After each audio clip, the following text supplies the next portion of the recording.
우리가 지금 쭉 가는 것은 에베소서에서 출발해서 요한계시록의 7교회를 거쳐서 지난주에는 요한계시록의 21장 하늘에서 예루살렘이 내려오는 거를 21장을 해서 새하늘과 새 땅의 에클레시아 교회에 대해서 우리가 말씀을 나눴죠. 그 요한계시록의 21장은 이 지상의 공간이 아니라 예루살렘을 하늘에서 내려온다는 거죠. 지상의 공간을 넘어서 영적인 가상 공간에서 내려오는 식으로 종말의 예배를 그리고 있습니다. 그 예배에는 누가 참여해요? 유대인만 참여하는 게 아니라 이방인도 참여하고 남자만 참여하는 게 아니라 여성만 참여하는 거고 주인만 참여하는 것이 아니라 노예가 참여하는 이거를 사도 바울의 에클레시아라고 얘기한다고 그랬잖아요. 근데 이 말을 사도 바울이 그렇게 이런 공동체 공간을 넘어서고 이방인과 노예와 여성과 함께 나누는 공동체 에클레시아를 원했는데 반발이 심해서 쓰지 못했다가 요한계시록에서 결정적으로 에클레시아라는 말을 광범위하게 쓰면서 이것이 보편적인 교회의 교회라는 언어로 전환됐다고 말씀드렸잖아요. 그런데 오늘 요한복음 4장에 예루살렘도 아니고 사마리아도 아니고 영적으로 드리는 신령과 진정으로 예배드리는 날이 올 것이다 하는 이 요한복음이라는 것이 바로 이 요한계시록과 연결이 된다는 거죠. 여기 다 요한이 붙은 거. 요한계시록, 요한복음, 그다음에 요한 1, 2, 3서가 있어요. 이것이 같은 요한 학파예요. 요한 스쿨. 다시 말해서 100년, 예수 사후 90년에서 100년 정도에 쓰여진 서신들인데 이 서신들은 이미 예루살렘이라고 하는 공간이 붕괴되고 그러면서 정서 중심이 아니라 영적으로 신령과 진정으로 공간을 넘어선 지금 말하면 온라인으로 예배 드리는 그 영적인 영성적인 그 교회를 추구했다는 거죠. 장소를 넘었으면서부터 이 요한복음이 이 사후 예수 사후에 100년이 나오면서 공간을 넘어서서 전 세계적으로 그게 바로 성령이에요. 공간이라는 예루살렘 중심적으로 하면 예루살렘과 유대인에게만 복음을 전하는데 요한 계시록이 등장하고 요한 복음이 등장하고 요한 1, 2, 3서가 등장하면서 장소를 넘어서서 예루살렘과 온 유다와 사마리아 땅끝까지 전 세계로 뻗어나갈 수 있는 것은 이 여인아 말하라 이 산에서도 말고 예루살렘에서도 말고 너희가 아버지께 신령과 진정으로 예배할 때가 이르리라. 이 영적인 예배가 등장하면서 인종과 피부와 계급과 남과 여와 주인과 노예 모든 장벽을 넘을 뿐만 아니라 장소적 공간을 넘어서 코스모폴리탄적인 세계적인 기독교가 등장을 하고 있다는 겁니다. 그래서 요한복음을 우리가 보면 특징이 있어요. 거기 보면은 100년 후에부터는 유대 지방이라고 하는 그냥 사마리아 지방을 넘었어요. 이게 지금 사마리아 지방을 넘어서려는 사마리아 여행과의 대화예요. 그래서 요한복음에는 어떤 것입니까? 예수님은 알파여 오메가라고 얘기해요. 우주적 하나님이 등장한다는 거죠. 시작이요 끝이요. 그 다음에 뭐예요? 아주 보편적인 논리. 나는 길이요 진리다라는 말이 다 요한복음이에요. 나는 보편적인 장소와 공간을 넘어서 길이요 보편적인 나는 빛이요. 그 다음에 여기 오늘 사마리아 여인은 생명의 물이죠. 생수, 생명의 물, 그 다음에 생명의 떡. 이런 영적인 묘사가 시작되고 시간적으로는 알파와 오메가처럼 영원한 분으로 묘사가 되고 그 다음에 예수님이 한 공간과 장소에 갇힌 하나님이 아니라 바람과 불처럼 성령처럼 장소와 공간을 넘어서는 영적 성령의 예수님으로 묘사가 되고 있다는 거죠. 그러니까 우리 이제 온라인으로 예배하는 10월 둘째 주 이후부터는 우리는 우리 교회 안에 모여있는 우리들만의 교회가 아니라 이런 성령의 교회, 온라인으로 우리 교인들이 예배 드릴 뿐만 아니라 시공을 온 세계에 이것이 지금 가능한 것이 기술적으로 유튜브라든지 온라인이라는 것이 되고 유튜브 온라인 예배가 지금 시작이 되었기 때문에 코로나 때문에 코로나가 지금 문명을 전환시키고 있어요. 어쩔 수 없이 이제는 교회 공간을 넘어서서 온라인으로 예배 드리니까 지금 다 흩어져서 예배 드리잖아요. 우리가 이런 시대가 온다라는 거죠. 이 의미를 우리가 잘 파악해야 되는 거죠.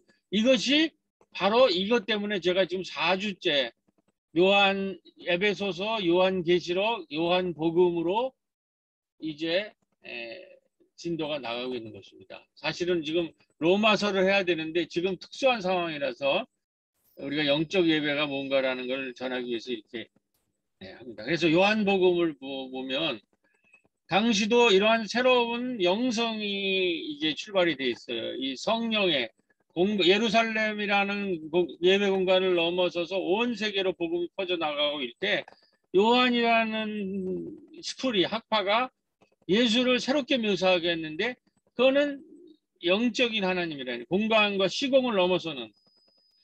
그런데 요한복음 출발하면서 제일 처음에 등장하는 것이 뭡니까? 빌립과 안드레가 등장해서 처음에 예수님을 보니까 나사렛에서 뭐가 대단한 게 나오느냐고 막 우습게 보니까 얘기를 하잖아요. 와서 보라. 그러니까 처음에 이 요한의 예수의 제자들 얘기를 그렇게 빌립과 안드레아를 통해서 와서 보라고 얘기하면서 그 다음에 등장하는 사람이 누구예요? 사내들인 출신의 니고데모가 등장해요. 대단한 율법학자 니고데모가 등장을 해가지고 이 니고데모와 그거와 대비되는 아주 비천한 여인, 사마리아 여인 두 인물을 등장을 시켜요.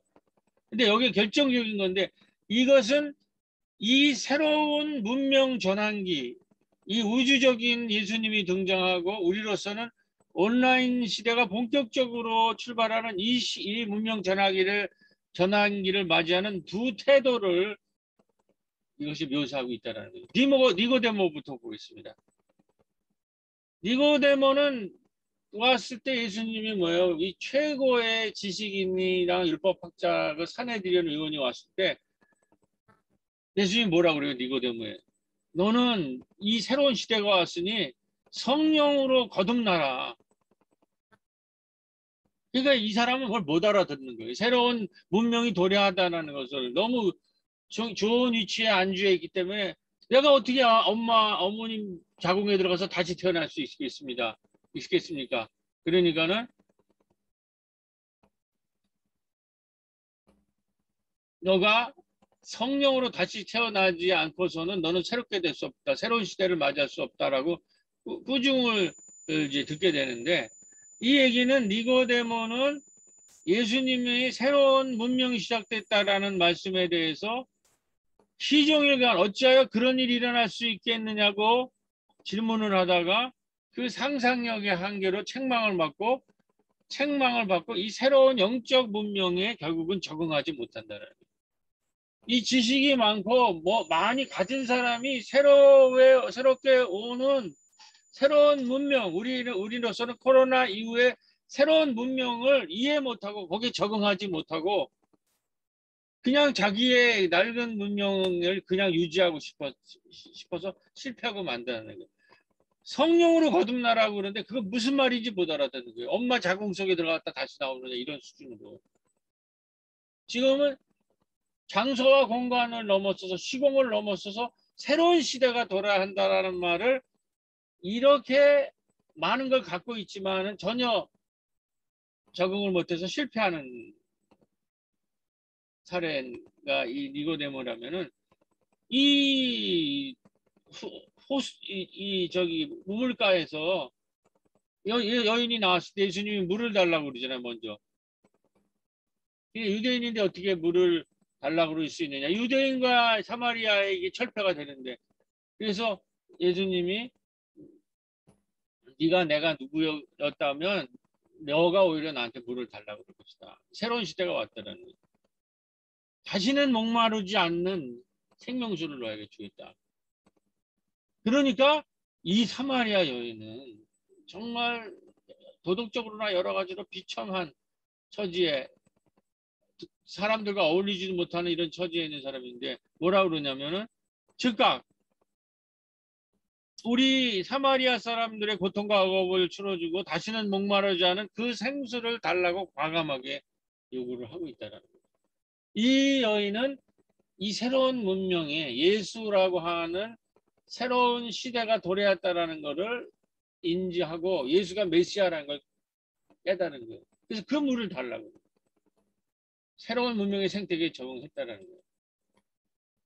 자, 이 본문이 이런 것을 의미하면서 오늘 우리 코로나 이후의 이 문명 전환의 의미를 특히 디지털 온라인 시대와 생태 돌봄 문명이라는 의미로 한번 살펴보겠습니다. 제가 이제 많이 좀 이렇게 설교를 하면서 준비를 해보니까 이 코로나 이후의 문명, 우리의 장면한 문명 전환은 두 가지 차원으로 옵니다. 하나는 여러 번 설교했듯이 산업 물질 문명에서 생태 돌봄 문명으로 전환기에 있습니다. 그래서 우리가 돌봄 마을을 지금 준비하고 있는 거예요. 아까 우리 김경희 권사님도 얘기했죠. 그래서 우리가 이제 10월이 되면 우리가 들어가서 대면 예배를 시작하는 것은 그 공간이 오픈과 함께 우리가 이제 대면 예배와 비대면을 동시하게 하는 거죠. 그런 아주 굉장히 중요한 지금 국면에 서 있어요. 또 다른 하나는 이제 온라인, 오프라인 동시에 하는 디지털 문명으로의 전환입니다. 아날로그에서 디지털 문명으로. 그러니까 하나는 산업 문명에서 생태 문명으로의 전환이고 또 다른 것은 디지털 온라인 문명으로, 요즘은 이걸 메타버스라고 하는데 이 문명으로 전환점이에요. 그래서 요 얘기가 오늘 평신도가 말씀을 우리와 함께 평신도들이 참여하는 예비이기 때문에 이건 잠깐 토론을 하도록 하겠습니다. 경향신문에서는 디지털 온라인 시대를 대변하는 메타버스에 대해서 이렇게 보고를 하고 있습니다. 예전에도 가상생활은 존재했지만은 경계가 분명했다. 경계가 있었다는 거죠. 그냥 옛날에 가상공간, 생활공간은 현실에서 열심히 일해서 아이템을 사는 소비공간의 수준이었다는 거죠. 근데 지금 메타버스라고 하는 것은 그 공간에서 새로운 직업을 찾고 일을 하고 돈을 버는 세계가 됐다는 거죠. 그러니까 가상과 현실의 경계가 소멸되는 완전히 새로운 세상이 됐다는 거죠. 우리가 이 산업화가 어떻게 됐습니까? 산업화가 되면서 엔클로전 운동이 일어났잖아요. 농촌에 있는 것을 양으로 키우면서 농촌에 있는 농부들을 전부 도시로 쫓아내면서 수백만 명이 이농을 했잖아요.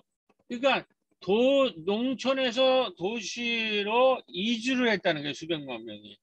그런 것처럼 지금 온라인 시대가 열리면서 대면 오프라인에 있던 사람들도 대거 온라인의 가상 세계로 이동을 하고 있다라는 거예요.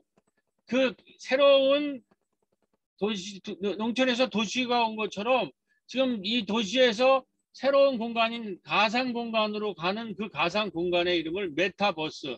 메타라는 것은 온 전체를 얘기하는 거, 버스는 유니버스라는 얘기예요. 그런 완전히 새로운 세상으로 지금 이주를 하고 있고 그 온라인 가상 세계에서 집도 짓고 상점도 내고 사업도 하고 강의도 하고 학교들을 만드는 시대가 오고 있다는 거예요. 요 대목에서 제가 한겨울문고 20주년 때 요 얘기를 잠깐 했습니다. 우리 정성의 집사님이 한겨울문고를 통해서 산업화 시대를 잘 적응하셔가지고 우리가 다 아시다시피 그때 협동조합을 세웠고 또 우리 그 이주민 다문화 가정들을 위해서 그 책 출판을 하는 이제 그 말씀을 축복하면서 그러면 이제 이 산업화 이후에 이제 생태 문명과 디지털 온라인 디지털 시대를 어떻게 적응할 거냐가 이제 우리 한겨울문고의 앞으로의 관건이다. 사실은 뭐 거기 뭐 토론할 시간도 없고 그런데 제가 그냥 화두로 던졌는데 정 집사님이 인사하실 때 그 얘기를 딱 붙잡고 조금 얘기를 하셨어요. 자기들이 이런 생각 갖고 있다. 그래서 그때 충분치 않아 가지고 또 교인들과 같이 공유하기 위해서 정성혜 집사님께서 이 문제에 대해서 그날 조금 얘기도 하셨기 때문에 조금 말씀을 해주시고, 여기 지금 연두님이나 이런 분들이 조금 더 덧붙여 주셨으면 좋겠습니다. 네, 정정희 집사님부터 얘기 좀 듣도록 하겠습니다. 목사님은 뭐 갑자기 말씀하시니까 저기 하긴 한데요. 네, 뭐 제가 생각했던 거는 일단은 뭐 개인적으로는 사업적으로 봤었을 때 제가 이제 오프라인에서 도서 유통이라는 것만을 했었는데 혹시 들리나요? 예, 잘 들립니다. 아, 예. 그런데 지금은 이제 온라인에서 무언가를 해야지만이 저희들도 이제 생존할 수 있는 그런 구조로 돼 있었기 때문에 그런 생각을 개인적으로는 뭐 계속 갖고 있었었고, 지금 이제 저희가 하려고 하는 거는 이중 언어로 되어 있는 책을 만들고 그거를 종이책만이 아니라 전자책으로 만들어서 그런 것들을 저희도 이제 유통을 시키려고 준비를 하고 있었던 거였고요. 근데 뭐 마침 목사님 오셔서 뭐 메타버스란 말씀을 해주셔서 그것과 이렇게 연결될 수 있겠다 이런 좀 생각을 했고, 뭐 이제 개인적인 그 사업과 관련된다라고 하면 어떻든 뭐 저도 지금 이제 한결문고를 해오면서 목사님이 나름대로 이렇게 뭔가 이 시대적인 그런 얘기를 할 때 뭐 일정 부분 사업적인 그 이렇게 매칭이 됐던 것 같아요. 그래서 이제 제가 어떤 글에도 쓰기는 했는데 개인적으로는 저는 이제 한 세 가지 정도 주제가 있었었고 그 세 가지 주제 중에 하나가 선한 영향력이라고 하는 것들, 그리고 두 번째는 작지만 강한 기업, 그리고 세 번째는 사회적 자본이라고 하는 걸 가지고 어떻든 제가 20년을 지내온 것 같아요. 할렐루야. 예, 그리고 이후에는 아마 이제 온라인과 이제 어떻든 그 새로운 이제 이게 지금 뭐 이중 언어라고 하는 거는 보통은 그러니까 우리가 배우려고 하는 언어들은 우리보다 흔히 말하는 조금 더 경쟁력이나 좋은 조건에 있는 언어들을 배우려고 하는 것들이잖아요. 예, 그런데 이제 그 이 지금 흔히 말하는 BTS나 이런 친구들의 어떤 걸 보면 이제 전 세계적으로 뭐 그 나라가 우리보다 흔히 말하는 선진국이다 아니다 이런 걸 떠나서라도 이제 그 이 노래를 따라 부르고 이런 걸 하기 위해서 한국어에 대해서 많이 배우기도 하고 관심들이 되게 높다라고 하더라고요. 그래서 저희가 뭐 그렇게 그 언어적인 접근까지는 좀 어렵지만 어떻든 뭐 출판과 관련된 부분들이 있으니까 그 각 나라의 언어로 된 책들을 내는 거죠. 그다음에 한국어도 같이 있고 그렇게 공존해 있는 책자를 지금 만들려고 하고 있고 아마 예 올해 11월쯤 되면 그런 것들이 아마 이 시장에 나올 거예요.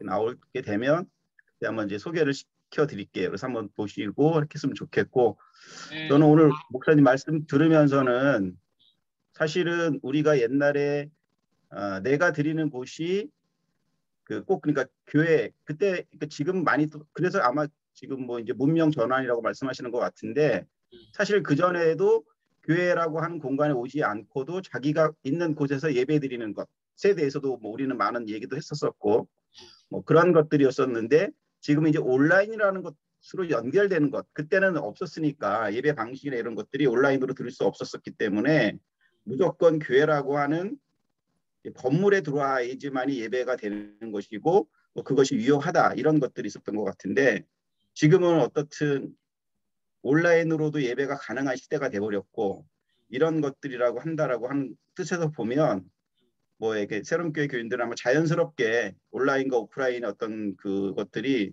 잘 연결되지 않을까 이런 생각을 좀 해봤습니다. 아멘. 네, 우리 산업화 시대의 한결문고가 참 우리 부천과 약대동에 중요한 역할을 했는데 또 기대가 됩니다. 이런. 어떻게 BTS 얘기 들으면서 지금 한국어가 어마어마하게 중요한 시대가 왔어요. BTS만큼 한국어가 세계화되고 있거든요. 근데 출판 산업에서 벌써 이렇게 생각을 하고 있다니까 하여튼 기대를 가져보면서 자, 좀 진도를 더 나가보겠습니다. 요 메타버스에 대해서 우리 소연님이나 소연님이나 좀 젊은 층에서 한 말씀 더 메타버스를 어떻게 이해하고 있는지, 그 다음에 우리 오세항 선생이 메타버스를 시작을 했고 자기 그 아바타를 만들었더라고요. 그것을 경험하면서 소회가 있으면 좀 뭐 다른 분 말씀하셔도 좋고, 우선 연두님에게 기회를 좀 드려보겠습니다. 메타버스를 젊은이로서 어떻게 지금 이해하고 이 생태계에 어떻게 적응하고 있는지. 오늘 또 엔지니어로 활약을 하고 있는데. 아, 네. 메타버스 저도 많이 낯설고, 근데 막 학교나 뭐 이런 기업에서도 뭐 이제 막 대학교, 뭐 고등학생들 친구들한테 대학교 홍보할 때도 이렇게 메타버스를 이용해서 이제 코로나 때문에 만나지 못하니까 그렇게 설명하는 거나 뭐 직장에서도 그렇게 한다고들 듣는 정도로만 메타버스를 네, 알고 있었고, 뭔가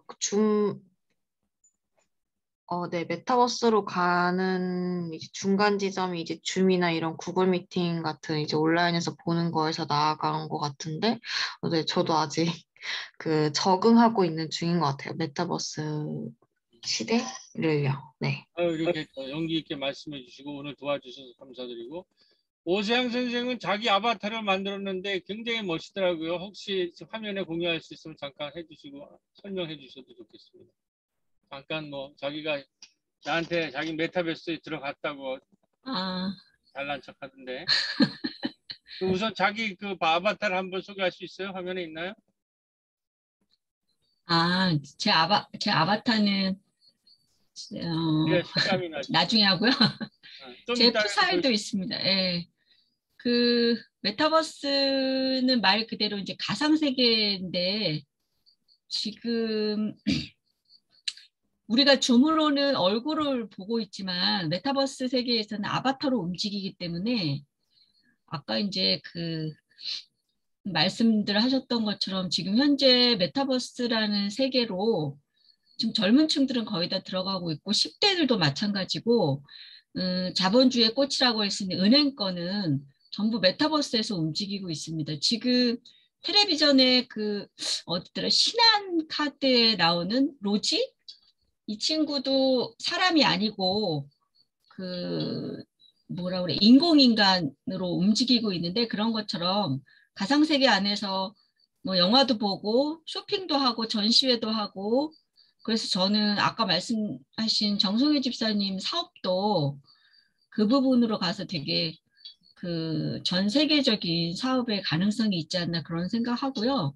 지금 10대들은 이미 그런 거에서 이제 다 그 자기 얼굴 대신에 가상의 캐릭터로 다 들어가서 소통하고 있고 또 청소년 기관들도 청소년 동아리 활동도 전부 가상세계에서 이루어지고 있고 지금 대학도 수업이라든가 그러니까 줌이 아니라 완전히 세계가 다른 줌은 이제 그냥 온라인 소통이고요. 메타버스는 완전히 다른 세계이기 때문에 입학식도 하고 졸업식도 하고 수업도 하고 이런 식으로 이루어져서 앞으로 이런 그 가상세계의 앞날이 어떻게 될지 모르지만 어쨌든 간에 이제 지금 거기서 소외되고 있는 지금도 지금 우리 은빛날개 보면은 코로나 시대에 와서 어르신들이 거의 수업을 할 수가 없어요.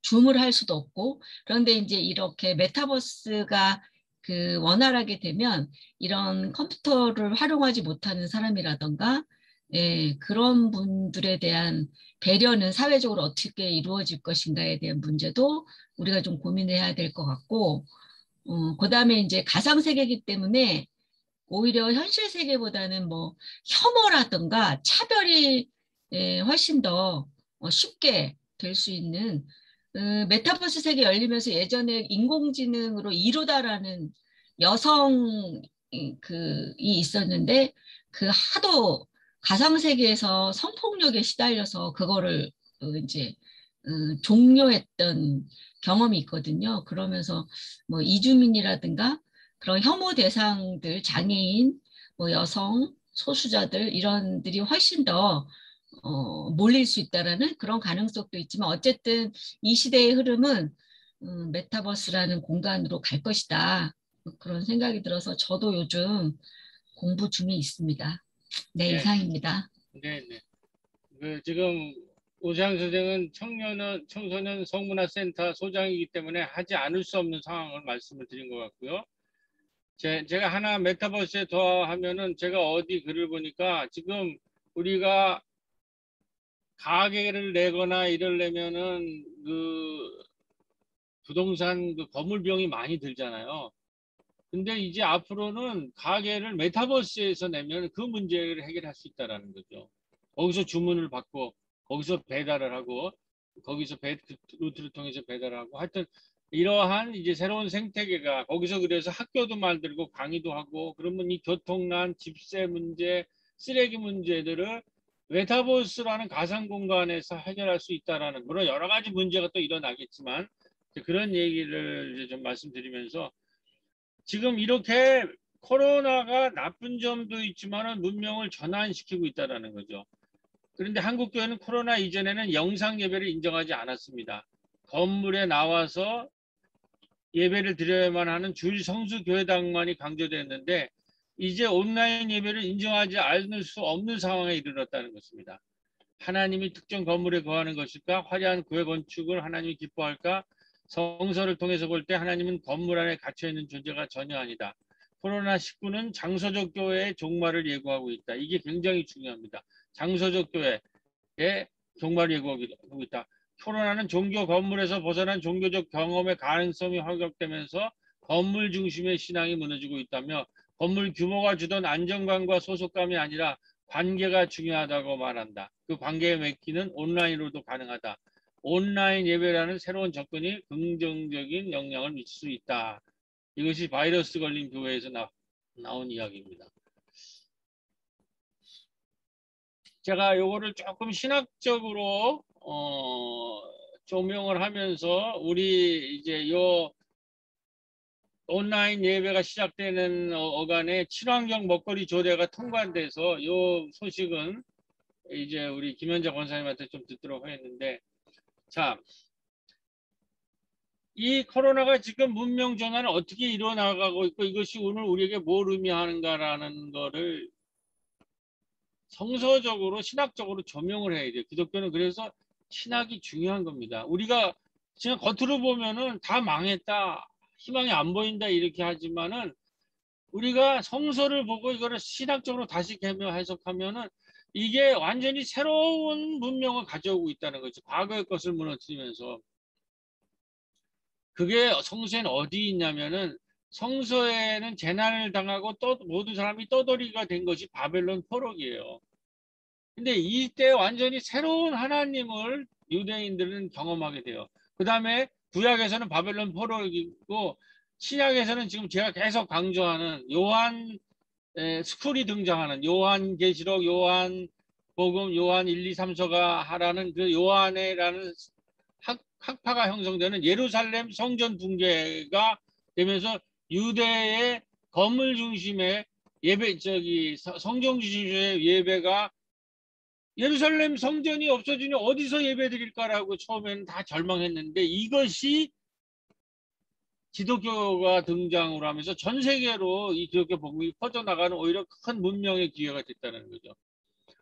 지금 우리가 이 바빌론 포로기나 예루살렘 성전 붕괴와 같은 이 코로나 재난 기회는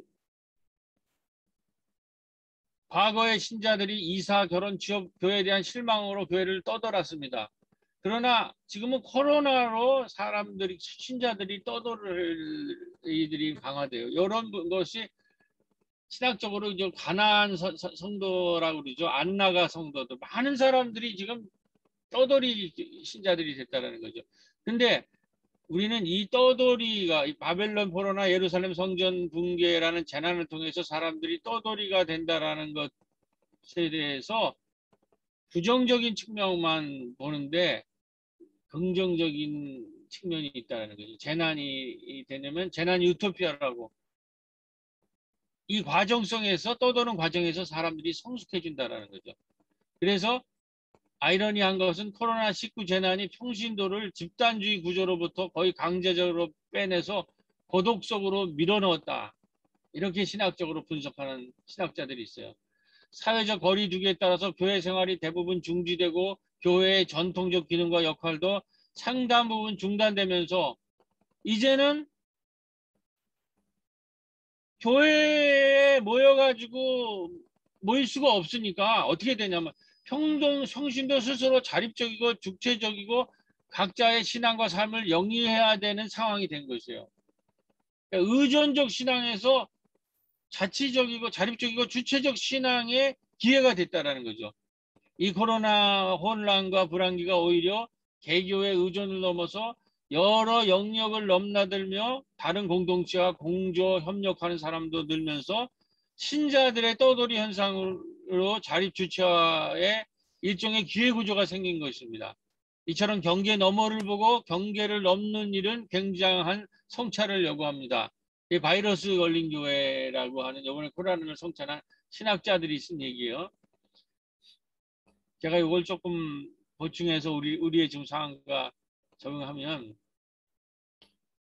이제 이 교회 중심적으로 건물 중심으로 의존적 신앙에서 오히려 자립하고 주체적인 신앙으로 평신도들이 성찰을 하기, 자기 신앙과 자기 삶에 대해서 성찰을 하기 시작을 하고, 그리고 또 개교의 중심이 아니라 지역과 마을과 공조 협조하는, 개교회를 넘어서서 다른 공동체와 공조 협조하는 새로운 연대와 새로운 동맹의 그것이 만들어지고 있다, 분위기가 만들어지고 있다는 거예요. 그래서 제가 여러 차례 지금 강조한, 이제 코로나 이후에는 개교회는 개교회 자체로서 생존할 수 있는 것이 아니라 지역사회와 마을 돌봄 공동체로 연대하고 동맹하는 교회로 넘어갈 것이다. 그러니까 한쪽으로는 디지털 문명으로 가고 하나는 생태 문명으로 갈 때, 이 생태 문명으로 갈 때 우리가 지역사회와 연대하는 거, 교회 중심이 아니라 지역사회와 연대하는, 그렇기 때문에 우리 교회는 교회 건물 전체를 주의를 지어야하고는 전부 지역사회에 지금 내놓는 결단을 내린 거예요.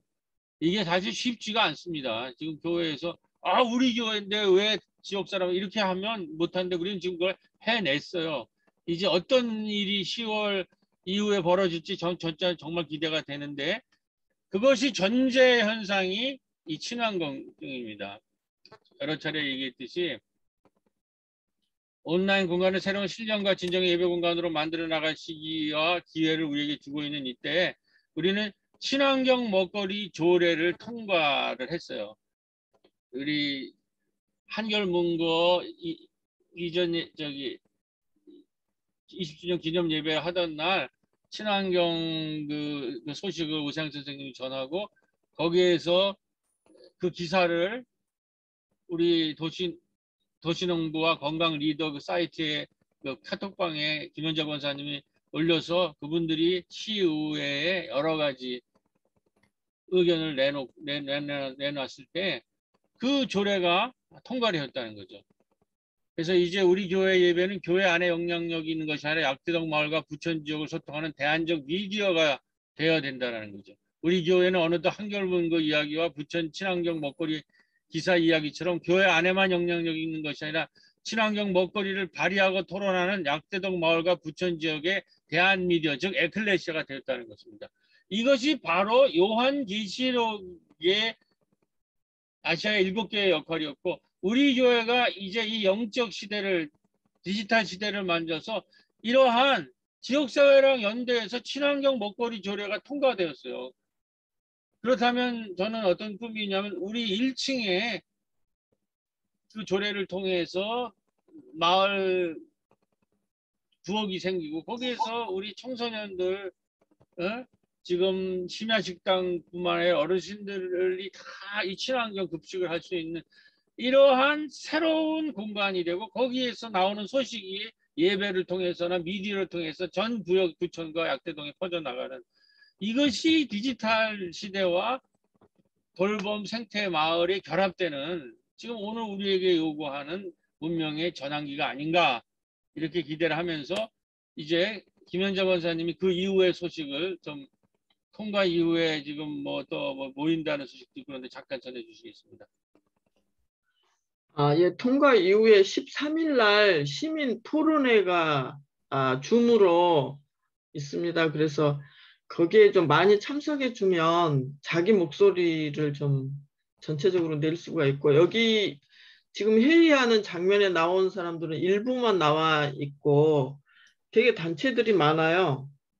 뭐 공유부엌 하고 있는 백남정 선생도 있고 YWCA도 있고 뭐 아이쿱 생협, 불의 생협 이사장들 혹은 이사님들 뭐 참여하시고 청개구리 포차도 그렇고 많이 참여하고, 꼬비 심야식당 대표로 또 이승훈 목사님이 하고 계시고 그러는데, 지금 현재 우리 교인으로서는 이제 저가 있고, 제가 이제 그 단체 톡에 그렇게 좀 의원들 혹시 아는 사람 있으면 얘기를 좀 해주라. 이거는 시의원회에서 친환경자를 빼라고 했다는 거예요. 그날 회의 이제 그 특별한 제목이.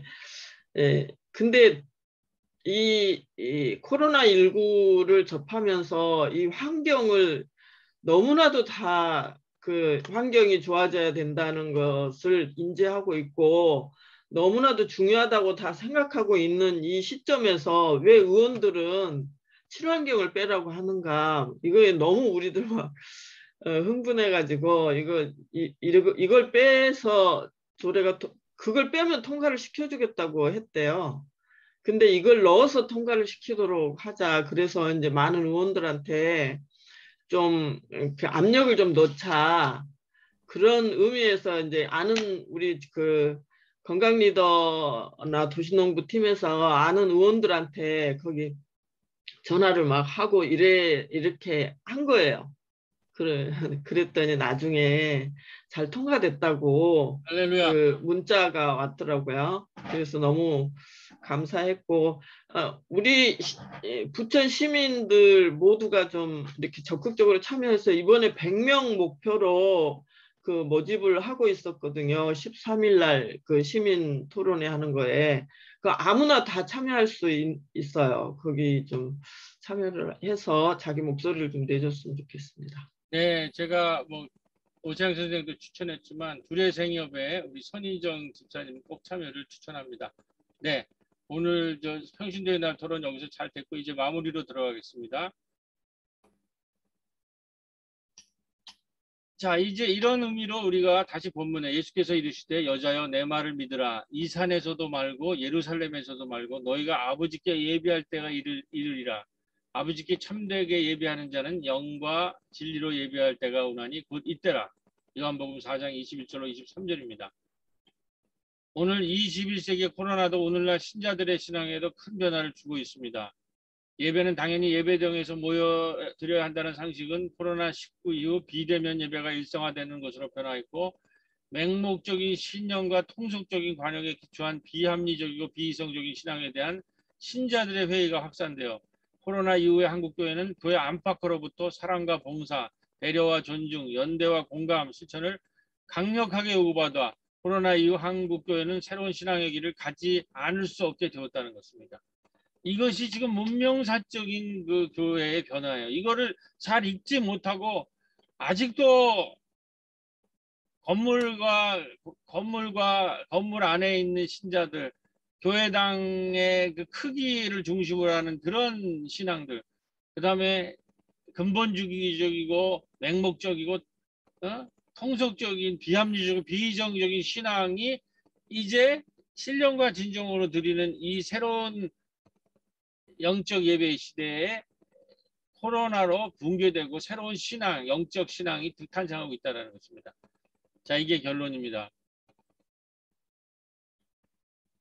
여기에서 4장 30절에 오늘 사마리아 여인이 예루살렘과 사마리아는 장소가 아니라 신령과 진정으로 예배할 때가 온다고 하니까 제가 이거 옛날부터 이게 처음 이 사마리아 여인의 이 본문을 읽고 참 은혜가 됐던 게 뭐냐면 이 여인은 니고데모와 다르게 이 말이 뭔지를 알아들어요. 니고데모는 그렇게 학식이 많고 그렇게 사내들인의 의원임에도 불구하고 어떻게 내가 성령으로 다시 태어날 수 있느냐고 엉뚱한 소리를 하고 있는데, 이 여인은 이 얘기를 듣고 뭐냐면 물길로 나온 여인 아니야. 물동이를 놓고 사마리아 마을에 들어가서 와서 보라 내가 메시아를 보았다고 말하면서 선교하고 전도하기 시작했다는 거죠. 이 장면을 우리가 어디서 봤습니까? 요한복음 첫 장면에 나다나엘이 갈릴리에서 무슨 선한 것이 나오냐고 할 때 빌립과 안드레가 와서 보라고 했던 것들이, 이것이 나다니엘, 빌립, 안드레가 처음 와서 보라고 한 것이, 두 번째 사마리아 여인이 물을 기르러 나왔다가 메시아를 만나고 가자마자 바로 행동에 들어가는 거예요. 내가 메시아를 만났으니까 와서 보라라는 거예요. 이거는 뭐예요? 신령과 진정으로 예배드리라는 것은 지금 이때, 지금 바로 이때 여기에서 우리가 메시아를 만나야 된다는 거죠. 지금 바로 여기가 중요한 거예요. 지금 바로 여기. 그 메시아를 만나지, 오늘도 우리가 은혜를 받자마자 바로 뭘 해야 되냐? 물동이를 놓고 마을에 들어가서 내가 메시아를 보았다라고 말을 해야 된다는 거죠. 이게 영적 예배의 핵심이라는 거죠. 그랬을 때 이때 그때도 그냥 음식을 구하러 마을로 갔던 제자들이 음식을 가지고 와서 추수 때 얘기를 하는데, 예수님은 뭐라 제자들에게 추수 때가 이미 왔다라는 거죠. 그게 뭐예요? 사마리아 여인을 만나고 지금 사마리아 지역이 복음화되고 있는 이 사건이 지금 일어나고 있는 거예요. 근데 이 제자들은 이 사마리아 여인과 예수 사이에 일어난 사건은 보지 못하고 왜 예수님이 저 여자랑 얘기할 건가? 그리고 물동이를 놓고 마을로 들어가는 이 상황에는 도달하지 못했다라는 거예요. 이런 우리가 제자들이 되면 안 된다는 거죠. 그래서 예수님이 이렇게 제자한테 얘기합니다. 너희가 수고하지 않은 것을 거두게 됐다. 수고는 남들이 했는데 너희가 수고도 하지 않고 그 휘어져 추수하게 된 내 추수에 참여하게 됐다는 거예요. 우리는 예루살렘이나 그리스도산이나 하는 장소의 문제가 아니라 지금 여기 이미 휘어져 메시아의 추수 때가 온 것을 주목해야 되고, 지금 여기서 사마리아 여인처럼 우리가 메시아를 만났다 와서 보라 이분이 메시아다라고 하면서 외치면서 마을로 뛰어들어야 할 때인 줄로 믿습니다. 공간과 건물의 의존을 넘어서는 지금 여기에 성령으로 지금 여기에 신령과 진정으로 온라인으로 만나는 예수님을 만나고 물동이를 놓고 사마리아 마을로 뛰어들어간 사마리아 여인처럼 우리도 이제 10월 둘째 주 예배 이후에 마을로 뛰어들어가는 새롬교회 여러분들이 다 되시기를 바랍니다. 여기 지금 106회 총회에 마을을 품고 세상을 살리는 교회 이 책이 나왔는데, 우리 이제 최희정 권사님, 김현자 권사님의 마을 신방 얘기가 여기 실렸습니다. 제가 나중에 올려드리고, 우리 여기 이 원고료는 가지고 우리 마을 신방팀은 식사를 한번 하도록 하겠습니다. 이렇게 하고 우리가 10월 둘째 주에 들어갈 돌봄 센터에 관한 구상이 다 나와 있죠. 자, 요거는 뭐 시간이 많이 지나서 각자 읽어보도록 하고, 자 이제 다 같이 기도드리겠는데요. 초록색은 제가 드리고 또 여러분들은 빨간색 기도문을 드리면서 오늘 마무리 기도하도록 하겠습니다. 다 같이 마이크를 켜시고 기도드리겠습니다. 주님, 오늘 신령과 진정으로 예배 드린다는 것은 영적 예배를 드리는 것이라고 말씀하셨습니다.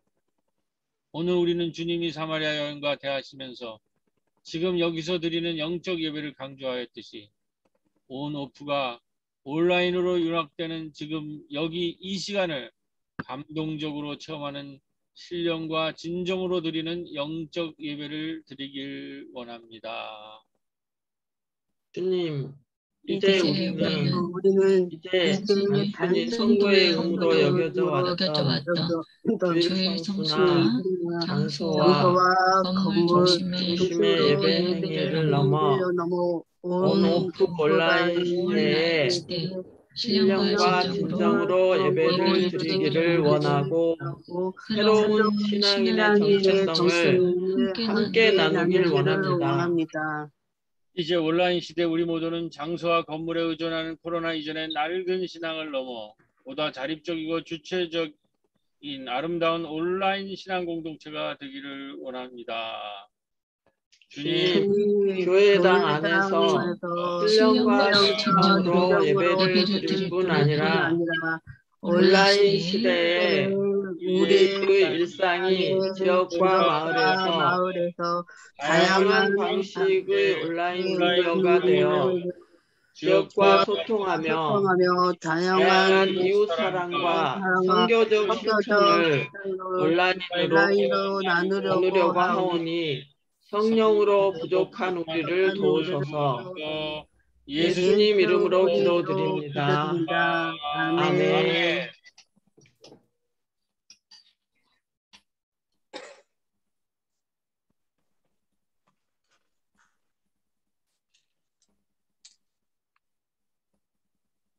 응답의 찬송 210장 1절 2절 하시겠습니다.